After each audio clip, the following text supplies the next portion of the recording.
Oke, bismillahirrahmanirrahim. Assalamualaikum warahmatullahi wabarakatuh.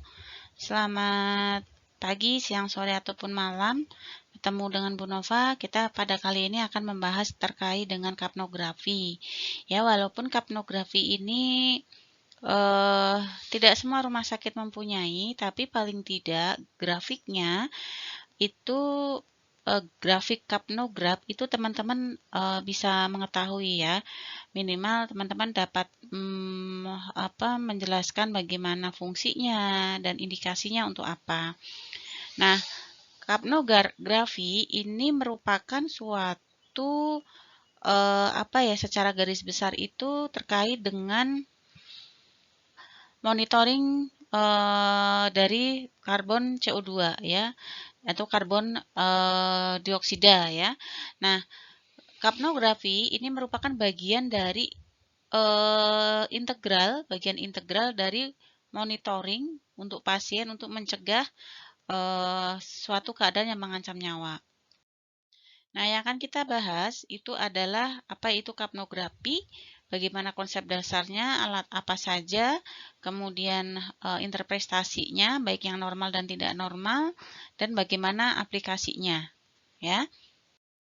Nah, apa sih kapnografi itu? Kapnografi ini merupakan suatu pengukuran non-invasif ya untuk mengukur berapa tekanan parsial dari CO2 yang diekspirasikan oleh pasien dalam waktu tertentu. Ya. Jadi, hubungan antara konsentrasi oksigen dengan waktu itu akan direpresentasikan melalui gelombang CO2 atau disebut dengan kapnograf. Paham ya? Jadi kapnograf itu adalah suatu pengukuran non-invasif untuk mengukur berapa tekanan parsial dari CO2 yang dikeluarkan atau diekspirasikan oleh pasien ya untuk mengekspresikan konsentrasi CO2 dalam waktu tertentu. Jadi hubungan antara konsentrasi CO2 dan waktu itu direpresentasikan dengan adanya gelombang yang nanti akan muncul di monitor. Nah, secara terminologi, kapnograf itu ada dua, yaitu kapnograf itu sendiri dan kapnometri. Ya, nah tadi sudah disampaikan bahwa kapnografi itu untuk mengukur tekanan parsial dari CO2, ya, berbanding dengan waktu atau volume udara selama siklus pernapasan. Nah, nanti kita akan melihat, jadi ini ada garisnya, ini ada garis standar. Nah, grafik ini adalah grafik CO2 yang dikeluarkan oleh pasien saat ekspirasi, ya. Nah, sedangkan ini adalah kapnometri. Kapnometri ini adalah untuk menilai tidal akhir ya dari tekanan parsial dari CO2. Ini adalah contohnya di sini. Jadi nanti volume tidal akhir dari kita kan ketahui ya bahwa volume tidal volume atau volume tidal itu kan keluar masuknya udara selama proses respirasi ya. Kita bernafas biasa itu adalah disebut dengan volume tidal ya. Bukan ditarik kencang, dikeluarkan kencang, bukan. Jadi seperti kita biasa sehari-hari kan kita bernafas reflektoris nih seperti biasa seperti ini, itu namanya volume tidal. Nah, untuk insiden hipoksia itu adalah dadah, Assalamualaikum. Jangan sampai kehujanan ya. Terus loh. Payungannya yang bener, Dek.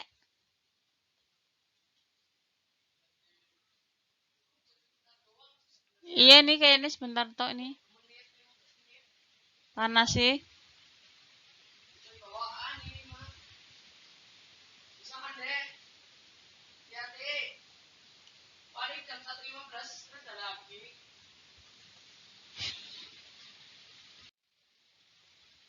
Ya, jadi untuk mengurangi insiden hipoksia itu biasanya kapnograf itu digunakan ketika dia pasien juga akan terpasang pulse oximetry atau saturasi oksigen, dan saat terpasang kapnograf ini kita juga bisa lihat bagaimana pergerakan dadanya, ya, dinding dadanya. Mengembang mengempisnya itu bisa kita lihat. Nah, untuk mengidentifikasi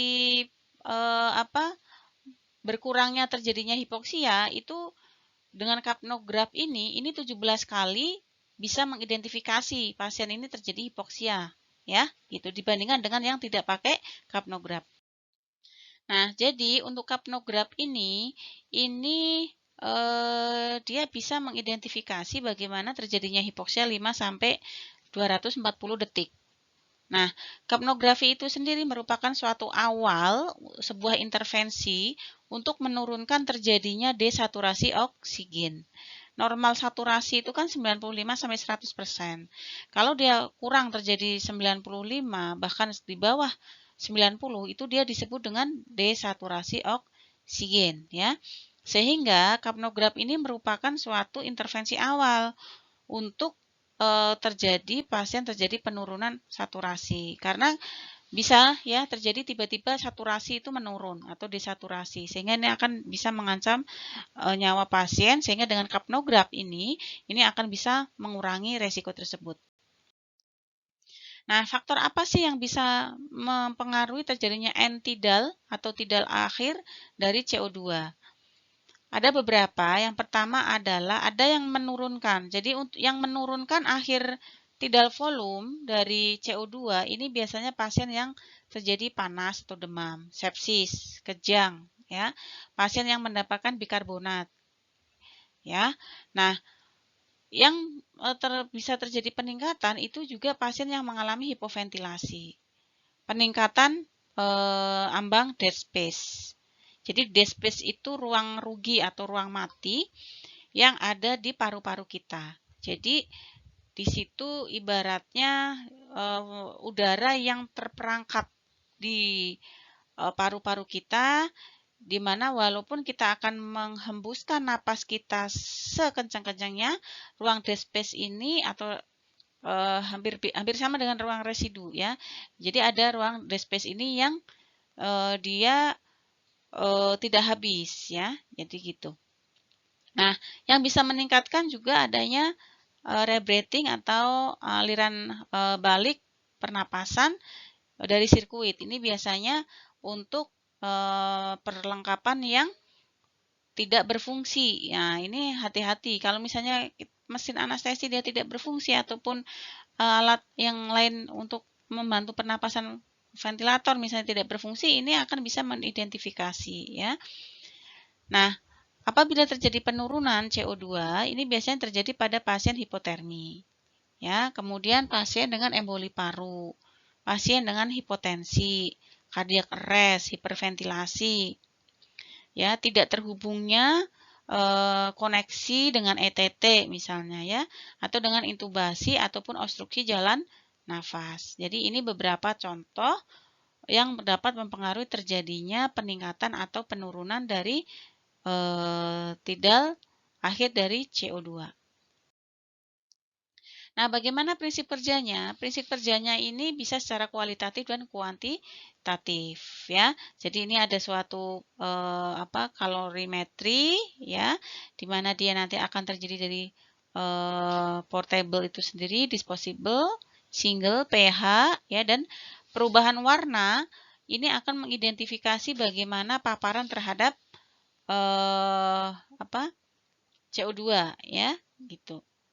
Nah, di sini ada misalnya yang ungu, yang kuning, atau yang keabu-abuan misalnya di situ, itu akan bisa mengidentifikasi bagaimana nilai dari kadar CO2-nya yang ada, ya. Prosentasenya misalnya yang ungu, ya, perubahan yang ungu ini dia kurang dari 0,5%, ya. Sampai dengan yang kuning misalnya lebih dari 2% misalnya. Itu adalah kalori metri device. Nah, prinsip secara kuantitatif, ini dia nanti ada sumber, ya, cahaya. Ini nanti akan diserap. Ini gunanya memang diatur sedemikian rupa untuk mengukur CO2. Ya, jadi di situ ada suatu kandungan absorban band atau suatu elemen untuk menyerap CO2 yang nanti akan diinfraksikan ke dalam suatu spektrum sehingga nanti akan muncul, akan dideteksi berapa nilai CO2-nya, gitu ya. Nah, ini adalah bagaimana determinasi dari volume akhir dari CO2.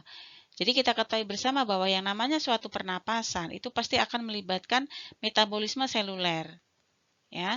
Kemudian fungsi jantung. Kemudian bagaimana pertukaran gas di dalam alveoli sehingga sampai nanti oksigen itu bisa kita keluar dan kita bisa masukkan. Ya, jadi misalnya nggak bisa kita bisa bernafas tanpa ada jantung. Misalnya jantungnya dia bermasalah, itu akan bisa menimbulkan sesak napas gitu kan. Makanya tidak semua orang yang sesak nafas itu hanya bermasalah di parunya. Di jantungnya juga akan bisa mengakibatkan sesak nafas karena memang untuk menghasilkan suatu CO2 ataupun oksigen itu akan melibatkan jantung ya sebelum masuk ke atrium kiri. Jadi setelah dari ventrikel kanan darah itu akan masuk ke atrium kiri, itu kan harus proses darah masuk itu harus dibersihkan dulu oleh paru-paru. Ya gitu. Sehingga ya harus ada keterlibatan antara jantung dan paru. Ya, jadi ini hipoksia. Ini seharusnya memang 100% ya. Saat di bawah apabila tidak dikoreksi dengan benar, maka akan bisa beresiko terjadi kematian. Nah, bagaimana aplikasi dari kapnografi? Ya, jadi ini tadi di sini pasti ada suatu metabolisme sel yang akan melibatkan fungsi endovaskuler, kemudian akan diolah ke paru-paru, masuk ke dalam ET tube, masuk ke sirkuit, ke ventilator, ke glass flow, dan CO2 absorber. Ini kan di dalam mesin anestesi, sehingga nanti di dalam mesin anestesi itu akan muncul kapnograf, ya. Nah, teman-teman ini bisa lihat, ini adalah gambar dari kapnograf yang normal. Ini kan teman-teman sering melihat adanya grafik seperti ini ya. Jadi A itu, ini adalah ventilasi dead space. A sampai B ya. Nah, ini kalau kita lihat, BC itu adalah dia fasenya sedang naik ya. Artinya adalah di sini kita sedang terjadi expirasi. Ya. Nah, kemudian CD ini fase datar. Nah, CD ini dimulainya inhalasi yang awal dari inhalasi. Nah, kemudian awal dari inhalasi, kemudian langsung dia akan berakhir di dalam volumenya ya. Sebelum dia di fase E ini adalah penurunan dari fase inspirasi. Jadi ini kenapa kapnograf itu dia grafiknya seperti ini ya. BC ini saat expirasi. Nah, fase plateau ini adalah awal dari untuk inspirasi. Nah, terus kemudian D ini stop. Nah, inilah yang disebut dengan end tidal CO2 tadi ya, akhir dari volume tidal. Nah, sedangkan DE ini adalah penurunan dari fase inspirasi gitu ya. Nah, ini adalah ada beberapa fase di dalam kapnograf. Itu ada fase 1, 2, 3 dan 4 ya. 4 ini disebut dengan fase 0. Ya, jadi kalau kita akan lihat fase 1, tadi kan ruang AB ya, dia di sini. Ini adalah fase di mana terjadi dead space anatomi. Kemudian fase 2 ini adalah dimulainya awal dari gas alveoli dengan dead space gas ya. Jadi dari ruang rugi tadi. Ini adalah fase 2. Sedangkan fase 3 ini adalah fase dikeluarkannya CO2 dari alveoli. Jadi ini fase expirasi ya, gitu. Inspirasi, nah ini dari dia awal dari inspirasi ya, sehingga dari D ke E tadi ini merupakan penurunan dari fase inspirasi. Ini fase inspirasi itu di sini, makanya dia turun gitu ya. Grafiknya dia akan turun. Sedangkan dari fase 2 ke fase 3 ini adalah fase ekspirasi, sehingga dia akan menimbulkan gelombang seperti ini dari alfa ke beta. Nah, kapnografi ini perubahan yang terjadi dari kapnografi ini akan bisa mengakibatkan suatu kondisi penyakit. Nanti kita akan lihat contohnya ya. Nah, perubahan dari ET atau N-tidal CO2 tadi secara jadi N-tidal CO2 itu apa? Konsentrasi CO2 maksimum pada akhir bernapas ya. Ini digunakan untuk mengakses atau mengidentifikasi keparahan penyakit dan respon dari suatu obat-obatan. Nah, biasanya kapnografi ini untuk melihat indikator ET tube yang kita masukkan ke dalam trakea itu benar atau tidak. Kalau memang tidak ada kapnografi ya tidak apa-apa ya, karena tidak semuanya rumah sakit itu punya. Sehingga nanti orang yang terpasang ETT kok dia sering terjadi kegagalan masuk dalam intubasi, ini akan beresiko terjadi hipoksia kan? Karena akan kekurangan oksigen kalau terjadi lama-lama. Jadi waktu intubasi itu harus ada timernya ya, harus ada timernya, tidak boleh lebih dari 3 menit gitu ya. Nah, bagaimana oksigenasi dan ventilasi? Ini oksigenasi dan ventilasi ini adalah kalau bedanya kalau post oximetry ini adalah aliran balik ya untuk melihat bagaimana kadar oksigen atau oksigennya ya. Tapi kalau kapnografi ini untuk melihat beberapa hal, bagaimana ventilasinya, bagaimana perfusinya dan metabolismenya. Ventilasinya bagaimana? Ventilasinya adalah bagaimana CO2 itu secara efektif dapat dikeluarkan oleh paru-paru. Sedangkan ventilasi itu bagaimana CO2 dapat ditransportasikan atau dikirimkan melalui sistem pembuluh darah. Nah, metabolisme bagaimana CO2 itu dapat dihasilkan oleh metabolisme sel. Begitu ya. Jadi beda sama pulse oximetry. Kalau saturasi oksigen hanya untuk melihat bagaimana feedback dari oksigenasi itu. Tapi kalau kapnografi itu bisa melihat beberapa indikasi, ventilasi, bagaimana perfusi dan metabolisme selnya, ya. Nah, ini adalah bagaimana tekanan parsial atau tekanan sebagian dari CO2 dan oksigen, ya, yang akan dorong dari beberapa bagian tubuh. Misalnya ini di paru-paru. Tekanan oksigennya misalnya 104 ya. Kemudian dia akan turun ke jaringan, dia akan berubah menjadi 100. Ya, ini masih di jaringan, dia akan terus semakin ke bawah, semakin ini dia akan semakin turun ya. Sampai dengan CO2 dia di otot misalnya ya, dia ada 46, di pembuluh darah misalnya 45, 40 sampai 45. Makanya kalau kita lihat untuk pengukuran analisa gas darah itu kan tekanannya berbeda-beda. Kalau kita ambil tekanan CO2 dan oksigen di paru-paru, dia jelas dia akan tinggi banget. Ya, PO2-nya bisa sampai 100 sampai 104. Ya. Tapi kalau dia nyampe di pembuluh darah itu PaO2-nya itu dia 95, dia batas minimalnya. Ya, semakin turun sampai dia 40. Begitu juga dengan kadar CO2. Nah, ini tadi sudah saya sampaikan ya bagaimana kerjanya. Di situ ada suatu device ya, absorban device yang ada stimulus nanti ya dengan pernafasan pasien itu nanti akan diterima sensor ya untuk bisa mengidentifikasi bagaimana konsentrasi CO2 ya. Nah, contohnya seperti ini stimulus, dia nanti akan diubah menjadi suatu spektrum CO2 absorben. Nah, kemudian nanti akan diinterpretasikan ke dalam ekspirasi yang dikeluarkan pasiennya akan diinterpretasikan ke dalam suatu monitor yang bentuknya nanti grafik ya. Nah, beberapa monitor dari CO2 ini bisa digunakan dengan dua konfigurasi, utama dan side stream. Ya.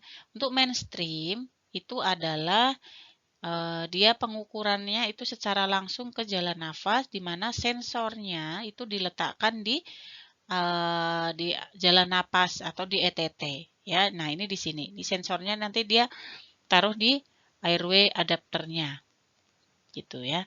Nah, kalau side stream itu dia melalui nasal. Biasanya dia di selang ya atau nasal kanul ya gitu. Nah, masing-masing memang ada keuntungan, ada kelebihannya masing-masing, tapi tidak akan kita kupas tuntas di sini ya bagaimana set trim, bagaimana yang mainstream ya. Nah, ini yang tadi bagaimana kapnometri tadi ya ada alatnya, indikatornya ada yang kuning gini ya, ada yang apa ini abu-abu ya, abu-abu tapi setengah kuning ya. Terus kemudian kalau yang kuning yellow itu lebih dari tekanan 15 mmHg. Nah, ini adalah contoh dari kualitatif kapnometri device yang ini ditempelkan apa di ETT ya. Nah, nanti di ETT itu dia nanti akan berubah jadi warna apa? Dari purple ke kuning misalnya, seperti itu ya. Nah, untuk penempatan ETT ini tidak akan mengubah warna dari kertas ya. Jadi untuk yang khusus untuk yang di ETT ya. Nah, ini adalah contoh untuk pengukuran secara mainstream ya. Ini seperti ini. Nanti dihubungkan di selang ET, kemudian kalau setrim ini di nasal kanul biasanya ya. Ini adalah prinsip kerjanya saja ya, tidak perlu saya detailkan. Nah, ini keuntungan dari masing-masing. Kalau mainstream ini jelas karena dia langsung berpusat ke ininya, dia akan respon time-nya dia cepat ya. Kemudian kalibrasinya dia lebih mudah. Nah, tapi kelemahannya dia akan meningkatkan dead space. Ya, dia akan meningkatkan dead space dan biasanya dia akan berisiko terjadi obstruksi karena adanya diskonektivitas dari alat tersebut ya bisa terjadi. Nah, kalau setrim ini dia keuntungannya dia meminimalkan dead space, ruang rugi yang ada di paru pasien. Kelemahannya dia responnya memang agak lambat ya karena memang dia berada di nasal ya gitu. Nah, ini adalah hubungan antara waktu dengan kapnografi. Ini ada waktu ya. Kemudian yang yang Y, yang grafik Y itu adalah berapa tekanan CO2-nya. Nah, ini tadi fase 1. Tadi sudah Nova sampaikan di awal bahwa fase 1 ini adalah dia fase ruang dead space ya, ruang dead space.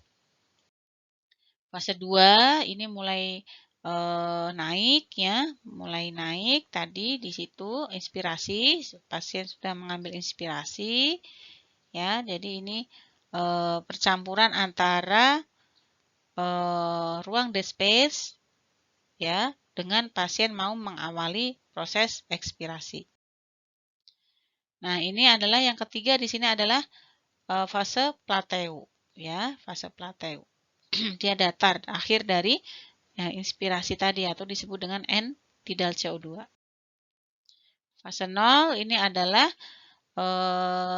dia untuk mau memulai expirasi berikutnya. Jadi dia awal dari fase inspirasi itu ada di fase 0. Nah, alfa ini berada di antara fase 2 dan fase 3. Tadi sudah ada gambarnya ya yang di depan ya. Ini juga sama beta. Beta ini dia fase berada di antara fase 3 dan awal dari fase 0. Ini biasanya dia memiliki sudut derajat 90 ya. Nah, ini ini adalah volume kapnograf dari X Ya, X ini adalah total volume CO2 yang dikeluarkan atau diekspirasikan. Jadi di sini. Kemudian Y ini adalah yang tadi disebut dengan ruang dead space atau ruang mati atau ruang rugi. Ya. Kemudian Z ini adalah ruang anatomik dead space. Kalau yang ini adalah dead space tapi yang berada di alveoli. Cuman kalau yang ini adalah sebelum dia masuk ke dalam alveoli, itu ada ruang yang namanya adalah ruang dead space. Kayak ruang hampa udara lah intinya seperti itu. Nah, Y ditambah X ini adalah total fisiologi dead space. Ya, jadi yang dimaksud dengan apa sih ruang mati atau ruang rugi itu adalah total dari alveoli, ruang rugi yang ada di alveoli sampai dengan dengan dia berada di dead space di paru itu sendiri ya. Nah, bagaimana penggunaan kapnografi ini? Ini biasanya dilakukan untuk melihat apakah benar pemasangan ETT kita benar atau tidak placementnya, ya, atau terjadi diskonektivitas, ya, misalnya terteku atau terputus gitu ya dari selang ET yang kita kasih. Kemudian bisa dilakukan untuk mechanical ventilasi atau ventilasi mekanik, di mana di sini untuk bisa mengidentifikasi apakah ventilator yang ada di pasien ini adekuat atau tidak ya. Kemudian untuk melihat kualitas dari RJP ya, dan bagaimana memonitor pasien selama transportasi saat dia terpasang ET ya, atau dia terpasang ventilasi mekanik ya, karena biasanya pasien yang terpasang ET, terus kemudian kita lakukan transportasi, itu akan terjadi kegeseran pada selang ET, sehingga perlu kita monitor dengan kapnograf. Nah, ini adalah contoh bagaimana gelombang yang normal dan yang tidak normal. Kalau kita lihat di sini, ini misalnya yang normal RR-nya 20 ya.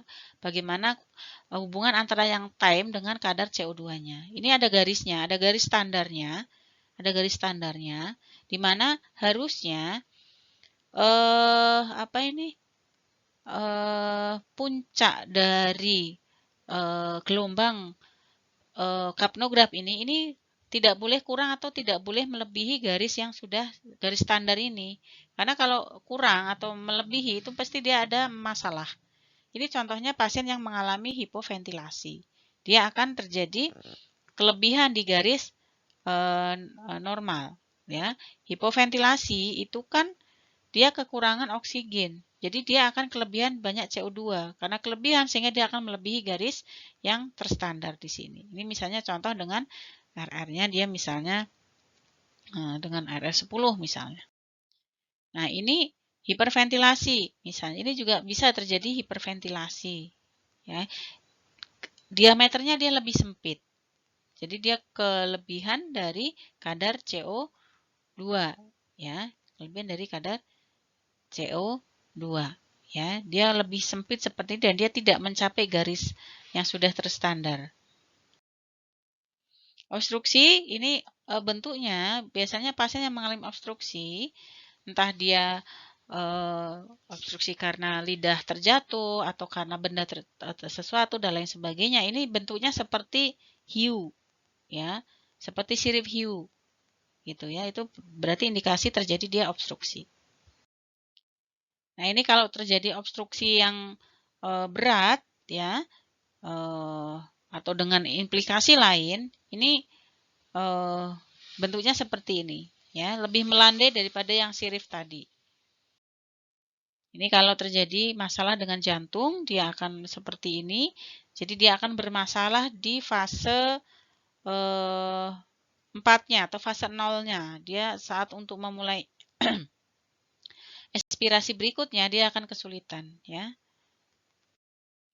Nah, kesimpulan yang bisa kita simpulkan adalah bahwa kapnografi ini untuk bisa membantu monitoring bagaimana kadar CO2 yang masuk ke dalam tubuh atau paru pasien. Ya, dari nafas, analisis dari nafas, dan nafas ini akan bisa pada periode tertentu bisa mewakili, bisa mengidentifikasi bagaimana keadaan pasien melalui diagram tadi atau grafik tadi. Dan ini merupakan kunci dari pasien yang mengalami kardiopulmonari. Ini akan sangat bagus sebagai preventing di awal untuk mencegah terjadinya hipoksia pada pasien. Demikian yang bisa saya sampaikan, saya akhiri. Semoga apa yang disampaikan Bu Nova bisa dipahami. Wassalamualaikum warahmatullahi wabarakatuh.